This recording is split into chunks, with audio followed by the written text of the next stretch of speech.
از 7 سالگی ورزش میکنم، خیلی ورزش‌ها رو انجام دادم. زندگیم خیلی گره خورده با این رشته ورزشی.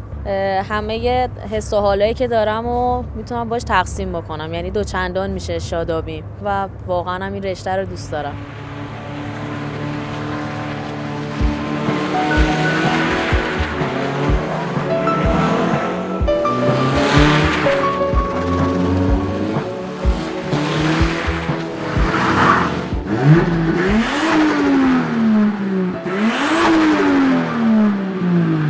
اینجا پیست جوانان البرز، حدوداً 12 ساله که ما اینجا فعالیت میکنیم. گروه هایی که اینجا آموزش دیدن کلا نیروی انتظامی و شرکت های خارجی مثل استاتول، یونیلیور، BAT فعالیت داشتن.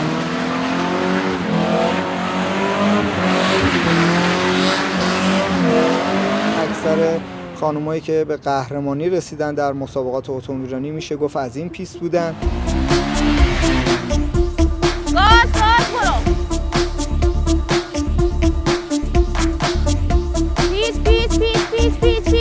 کوچیک بزنی، برو گاز بده، برو. آفرین رایله جان، چه ایتت هم زدی. من دیدم که از لحاظ باکی و اینا راحتی روش، قشنگ بدن رو میخوابونی، موتور میپیچه. این پیستیه که ماشینم توش داره حرکت. من بهناز شفیعیم، 36 سالمه و خیلی ورزش دوستم. اولین موتور ریس سوار ایرانم و تنها کسی هم که تونستم از فدراسیون ایران مدرک بگیرم. سر پیش دنده نباید بدین، سر پیش کلاژ نباید بگیریم، سر پیش رو همون فرمونی که یه مقدار برعکس میدیم همون پیش ادامه راهشو باید بره. الان من چند تا پیش میزنم دوباره، قشنگ استایل منو نگاه کن، خیلی آروم، سرعت ازت نمیخوام، خیلی آروم، فقط میخوام تکنیک بیاد دستت. زاویه دست پایین 90 درجه، ادامه پیش. اوکی شدی؟ بیا. این خانم جلسه نهمشه، برای موتور 125 بود، جلسه دوم 250شه. دو انگوش کلاژ ترمز. تکنیکات باشه همین از اول پایه‌شو قوی میکنه میاد بالا. سال 92 با مربی آقای معین خاکی آشنا شدم که میرفتم برقون شروع می‌کردم موتور سواری تماشا می‌کردم. ایشون گفتش که خیابون خب خطر داره، باعث ناهنجاری میشه توی خیابون. ایشون منو با دنیای حرفه‌ای و پیست آشنا کرد. خودش خیلی انگیزه داشت برای این کار، یعنی ایشون ماشینش رو فروخت رفت موتورکراس و لباس تهیه کرد. وقتی خانم‌ها بیان تو این رشته رو کل جامعه تاثیرگذار است. خیلی فرمونت صافه، سعی کن یه بدنم بهش بده که قشنگ موتور بخوابه، بیچاره راحت بزنی. مراقب باش. جلسه دومشه. این خانم دوچرخه سواری هم بلد نبود. گازتو بیشتر کن، رد شو. از گاز نترس. ماشاءالله ماشاءالله. من از بچگی دوست داشتم موتور سواری رو، ولی اصلا فکرشو نمی‌کردم بتونم یاد بگیرم.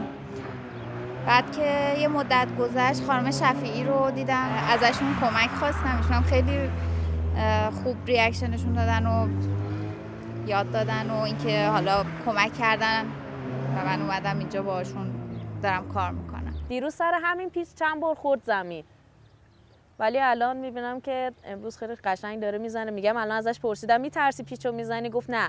پیچات عالی شده. در آینده هم ایده‌آلم اینه که توی مسابقات ریس شرکت کنم، توی کلاس 1000. برو ماشاءالله، دیدی چه خوب زدی پیچو؟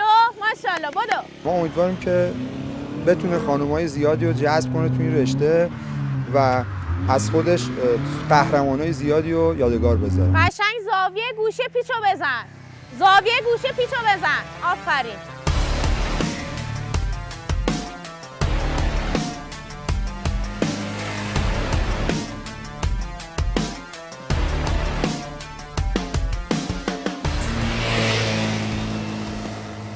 من کلا تو زندگیم به 4 تا چیز علاقه دارم: معبود، مادر، موتور، بعدم مینا.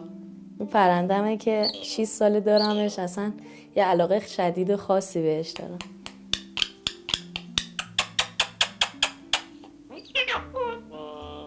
سلام. سلام. خوبی؟ مینا. این اولین لباس کراسمه که خریدم. بعد خیلی دوستش دارم چون که انقدر ذوق داشتم برای موتور سواری حرفه‌ای. شب با همین لباس من خوابیدم. اولین کلاه موتور سواریمه، یعنی برای رشته کراس. خیلی باش تصادف خیلی افتادم زمین، نقابش شکسته. کلا الان کلکسیون لباسی که دارم برای موتور سواری خیلی بیشتر از لباسای بیرونم، یعنی بیشتر علاقه دارم لباس موتور بخرم، ذوق میکنم تا اینکه بخوام لباسای بیرون و بوت و اینا رو بخرم. این کاپا رو برای رشته‌های رزمی من گرفتم توی مسابقات کشوری و این موتوریه که آرزو دارم داشته باشمش. این موتور ریس، خیلی علاقه شدیدی به رشته ریس دارم توی موتورسیکلت. جام جهان پرش به سقف آرزوها، ثابت کردم که میتوانم. بهناز دنیا رو مبهوت میکند. آرزوام قهرمانی در مسابقه به میزبانی ایران است. این اولین و تنها گواهینامه موتور سواری حرفه‌ای در ایران هست که به بانوان داده شده برای سطح حرفه‌ای موتور ریس. و من چاپشو بیارم. مجله کوریر دلا سرا برای ایتالیاست که هم تو روزنامه‌شون مصاحبه‌ام چاپ شد، هم به صورت یه گزارش فیلمی ازم تهیه کرده بودن و همین روزنامه من دعوت کردن برای فستیوال ایتالیا.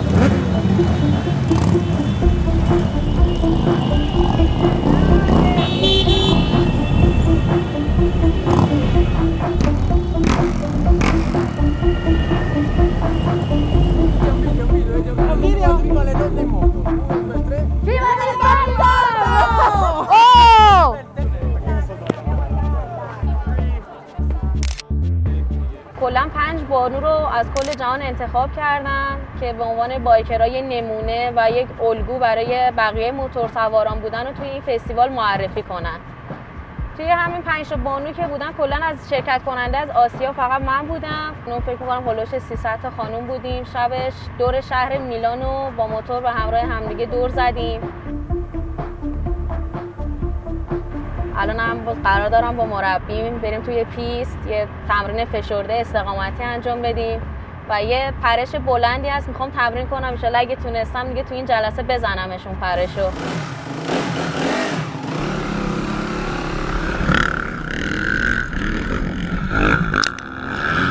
از زمانی که من هندل میزنم فقط یه حس شادابی، یه حس رهایی، یه حس خیلی خوبی به آدم انتقال میده. من در صورتی که 2 روز موتور سواری نکنم واقعا مریض میشم و افسردگی میگیرم.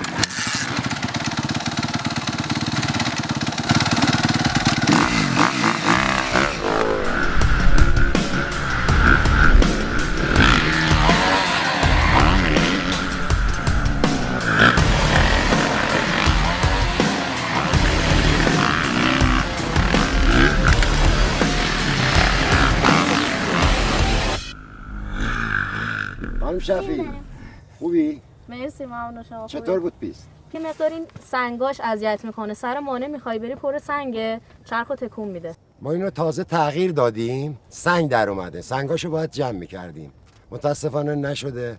دفعه جلسه بعد ایشالله دیگه تمیز میکنیم. چیزی که اون دفعه تمرین کردیم موتور کارمون نیمه کاره موند. الان این پرش است، جامپ اینجا.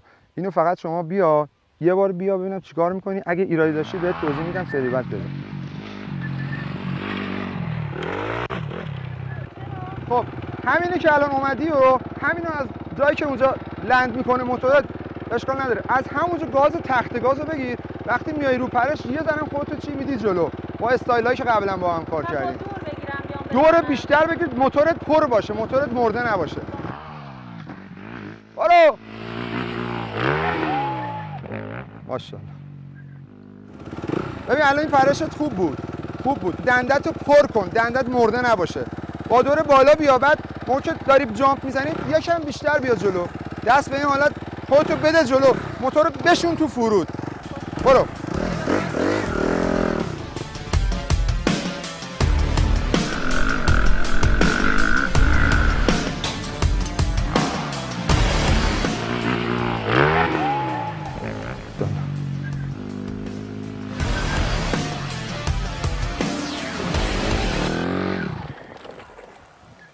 موتورت نرمتر نشست؟ بله.